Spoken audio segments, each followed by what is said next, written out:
ഈശോയിൽ ഏറ്റവും സ്നേഹമുള്ള പ്രിയ ദൈവമക്കളെ, ഈ വിശുദ്ധ പ്രഭാതത്തിൽ നാം ദൈവതിരുസന്നിധിയിൽ പ്രാർത്ഥനാപൂർവമായിരിക്കുമ്പോൾ പരിത്യാഗത്തിൻ്റെ ആത്മീയത ധ്യാനിക്കാം.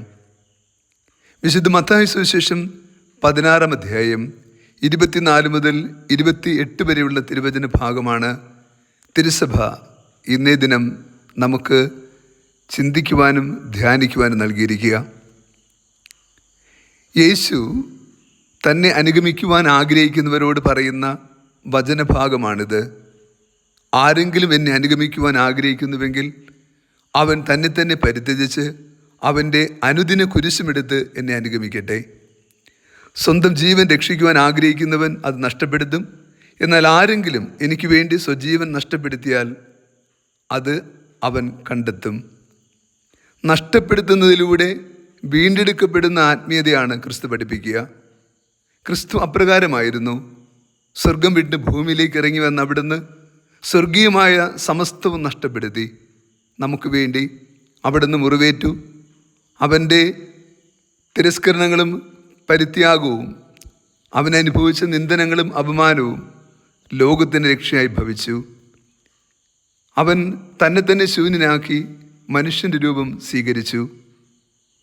നോക്കൂ, എല്ലാം നഷ്ടപ്പെടുത്തിയതിലൂടെ വീണ്ടെടുപ്പിൻ്റെ മഹത്വം ഭൂമിയെ പഠിപ്പിച്ച ഏറ്റവും മഹത്തായ പാഠമാണ് ക്രിസ്തു.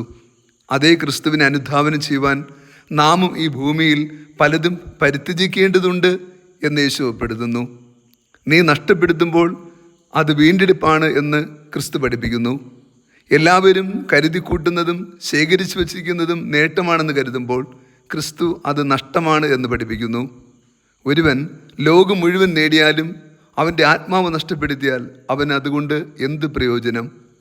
ഏറെ ഹൃദയസ്പർശിയായ ഒരു വചനഭാഗമാണിത്. ഒപ്പം നമ്മെ വല്ലാതെ പൊള്ളിക്കുന്ന ഒരു ചോദ്യവും.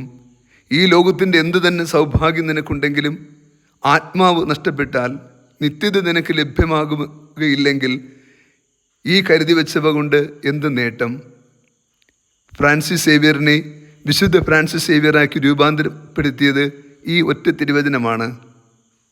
അവനോട് തന്നെ ചോദിച്ചു, ഞാൻ ലോകം മുഴുവൻ നേടിയാലും എൻ്റെ ആത്മാവ് നഷ്ടപ്പെട്ടാൽ അതുകൊണ്ട് എനിക്ക് എന്ത് പ്രയോജനം? ജീവിതത്തിൽ പലതും വലിച്ചെറിയുവാൻ പ്രേരണ നൽകിയതും ഈ വചനഭാഗമാണ്. ഒരുവൻ സ്വന്തം ആത്മാവിന് പകരമായി എന്തു കൊടുക്കും? ഈ ചോദ്യങ്ങൾക്കൊക്കെ ആർക്കാണ് മറുപടി നൽകാൻ കഴിയുക? പ്രിയ ദൈവമക്കളെ, നമ്മൾ ഈ പുണ്യഭൂമിയിൽ ജീവിക്കുമ്പോൾ ദൈവത്തിൻ്റെ മനസ്സും പദ്ധതിയും കാണാതെ നമ്മുടെ മാത്രം ഇഷ്ടങ്ങളും ആഗ്രഹങ്ങളും സ്വപ്നങ്ങളും മാത്രം കണ്ടാൽ, നിത്യത നമുക്ക് ലഭ്യമാകാതെ പോയാൽ നാം ശേഖരിച്ചതും സ്വന്തമാക്കിയതുമെല്ലാം പ്രയോജനശൂന്യമാണെന്ന് ഓർമ്മപ്പെടുത്തുന്നു. മനുഷ്യപുത്രൻ സ്വപിതാവിൻ്റെ മഹത്വത്തിൽ തൻ്റെ ദൂതന്മാരോടുകൂടി വരുവാനിരിക്കുന്നു. അപ്പോൾ അവൻ ഓരോരുത്തർക്കും താങ്കളുടെ പ്രവൃത്തിക്ക് അനുസരിച്ച് പ്രതിഫലം നൽകും. സ്വർഗത്തിൽ നമുക്ക് പ്രതിഫലം വേണമെങ്കിൽ ഈ ഭൂമിയിൽ നമ്മൾ ലാഭേച്ഛയില്ലാതെ ജീവിക്കണം. പങ്കുവച്ചും സ്നേഹിച്ചും പരസ്പരം ദാനം ചെയ്തും വിട്ടുവീഴ്ച ചെയ്തും നാം ജീവിക്കണം.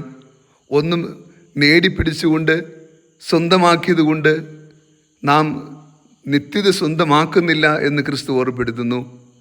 ക്രിസ്തു നൽകുവാനിരിക്കുന്ന നിത്യസമ്മാനം നമ്മൾ സ്വീകരിക്കുവാൻ യോഗ്യത നേടണമെങ്കിൽ ഈ ഭൂമിയിൽ നാം പരിത്യാഗത്തിൻ്റെ നഷ്ടപ്പെടുത്തലിൻ്റെ പാത തിരഞ്ഞെടുക്കണം. അത് നമുക്ക് രക്ഷയുടെ വഴി ഒരുക്കും.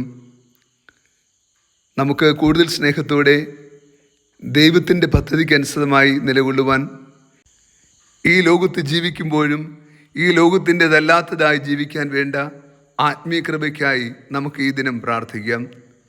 കർത്താവ് നിങ്ങളോട് കൂടെ. സർവശക്തനായ ദൈവം പിതാവും പുത്രനും പരിശുദ്ധാത്മാവും നമ്മെ സമൃദ്ധമായി അനുഗ്രഹിച്ച് ആശീർവദിക്കുമാറാകട്ടെ. ആമേൻ.